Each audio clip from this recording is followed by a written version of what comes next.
We mentioned about the criminal case of Austin Harroff. It might be closed, but the state attorney's office thinks differently. Let's go back to Megan McRoberts' package on this. It was a 6-year wait for justice. I hate you. But by the emotion shown in the courtroom, justice wasn't served to the families of Michelle Mishkan and John Stevens, the couple brutally murdered in their Tequesta home by Austin Harroff. A judge this week ruled Harroff will not spend time in prison, but will go for treatment at a mental health institution, infuriating loved ones of the victims.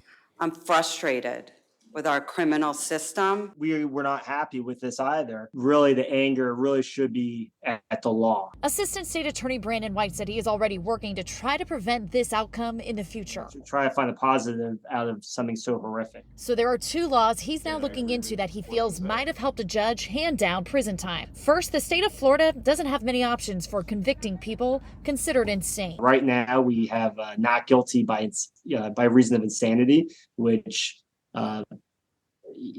for all intents and purposes, it gets the defendant off. White wants to research the few states that have a guilty but insane conviction to see if that would still allow prison time. There needs to be guaranteed confinement. We shouldn't give the keys to the prison, so to speak, to psychologists. White also wants to look at how the state defines voluntary intoxication.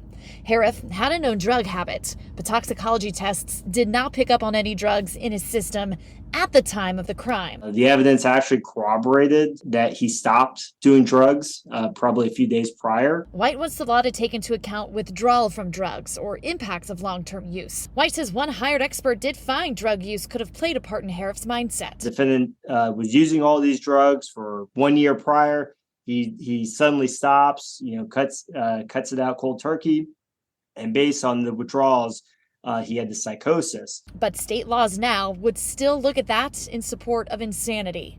White is up for the challenge and feels now could be the best time to change the laws. It's very apparent to me, and it probably is very apparent to everyone, that Governor DeSantis wants to reform a broken criminal justice system. I mean, he has said it, and the system is broken. Megan McRoberts, WPTV, News Channel 5.